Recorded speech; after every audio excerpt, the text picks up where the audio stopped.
mahahalagang lugar at pangyayari na bahagi ng kasaysayan. Nakikita niyo ba ang nasa larawan? Ito ay mga halimbawa ng makasaysayang lugar at pangyayari sa ating bansa. Naisip mo ba kung bakit mahalaga ang mga lugar na ito?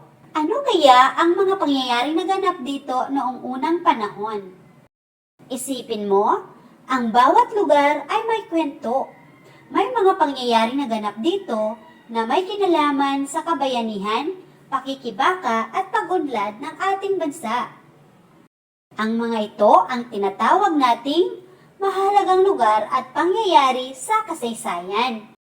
Gusto mo bang malaman kung ano ang mga lugar na ito at bakit sila mahalaga sa ating kasaysayan? Tara, simulan na natin ang pagtuklas. Narito ang mga mahahalagang lugar na bahagi ng kasaysayan. Una ay ang Jose Rizal Shrine. Ang Jose Rizal Shrine ay matatagpuan sa Calamba, Laguna. Dito isinilang si Dr. Jose Rizal noong Hunyo 19, 1861. Makikita rito ang kanyang kabataan at ang pamumuhay ng mga Pilipino noong panahon ng pananakop ng mga Kastila. Ang lugar na ito ay nagsisilbing paalala ng kanyang buhay at kabayanihan bilang pambansang bayani. Mabini Shrine. Ang Mabini Shrine ay matatagpuan sa Tanawan, Batangas. Ito ay alaalang lugar ni Apolinario Mabini na kilala bilang dakilang lumpo at utak ng rebolusyon. Sa kabila ng kanyang kapansanan, patuloy niyang ipinaglaban ang kalayaan ng Pilipinas sa pamamagitan ng kanyang talino at serbisyo sa pamahalaang revolusyonaryo. Manuel L. Quezon Shrine. Ang Manuel L. Quezon Shrine ay matatagpuan sa Baler, Quezon, na dating Tayabas. Dito ipinanganak si Manuel L. Quezon, ang unang Pangulo ng Commonwealth ng Pilipinas. Siya ay naging mahalagang leader na nagsulong ng pambansang wika at maayos na pamahalaan. Aguinaldo Shrine. Ang Aguinaldo Shrine ay matatagpuan sa Kawit, Cavite.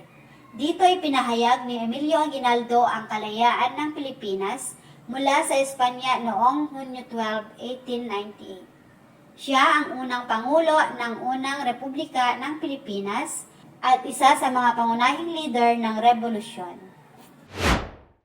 Hunters ROTC Guerrillas Memorial Shrine. Ang Hunters ROTC Guerrillas Memorial Shrine ay matatagpuan sa Cainta, Rizal. Ito ay itinayo bilang alaala sa katapangan ng mga Hunters ROTC Guerrillas, isang grupong guerrilla na lumaban noong ikalawang digmaang pandaigdig laban sa mga Hapones. Ang lugar na ito ay mahalaga dahil ito ay nagsisilbing paalala ng kabayanihan, sakripisyo at pagmamahal sa bayan ng mga Pilipinong guerrilla na nag-alay ng kanilang buhay para sa ating kalayaan. Nagcarlan Underground Cemetery. Isang natatanging sementeryo na ginamit noong panahon ng Revolusyon bilang tagpuan ng mga Katipunero. Ito ay simbolo ng lihim na pakikibaka ng mga Pilipino laban sa mga Kastila. Battle of Alapan Marker. Ito ang lugar kung saan unang naipakita ang bandila ng Pilipinas matapos ang tagumpay ng mga revolusyonaryo laban sa mga Kastila noong 1898. Pila Historic Town. Isang makasaysayang bayan na kilala sa mga lumang istruktura at kultura mula pa sa panahon ng mga Kastila. Ito ay patunay ng maagang pamayanan sa Laguna.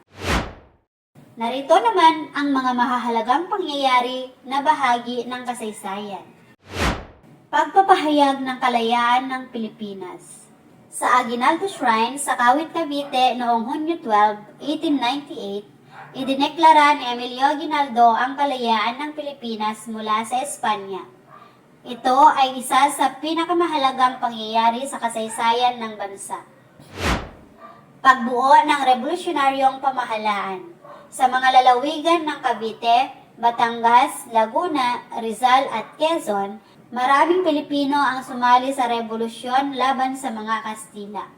Dito nabuo ang mga samahan at pamahalaang revolusyonaryo na naglayong makamit ang kalayaan. Pakikibaka ng mga Katipunero sa Calabarzon.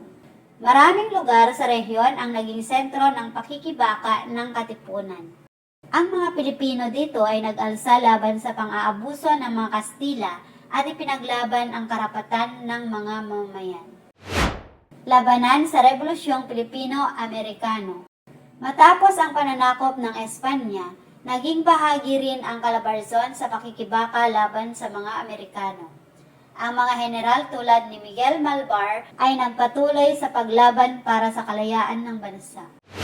Ikalawang digmaang pandaigdig sa Rizal at Laguna. Sa panahon ng pananakop ng mga Hapones, maraming guerrilla tulad ng Hunters ROTC guerrillas ang lumaban sa mga mananakop. Ang kanilang katapangan ay naging simbolo ng paglaban para sa kalayaan. Pag-unlad ng mga pamayanan pagkatapos ng digmaan.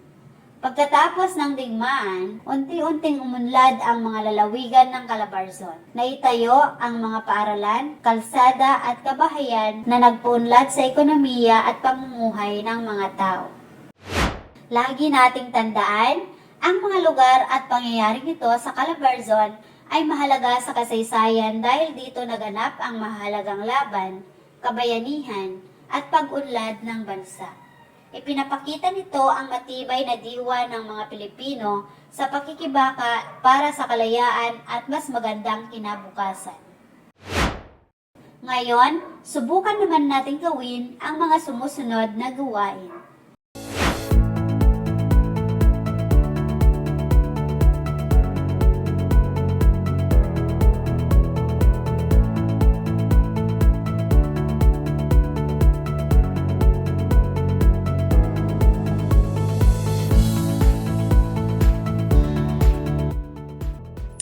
Thank you for watching! Please don't forget to like, share, and subscribe and turn on the notification bell so you'll be updated for our next lesson. Goodbye and see you next time!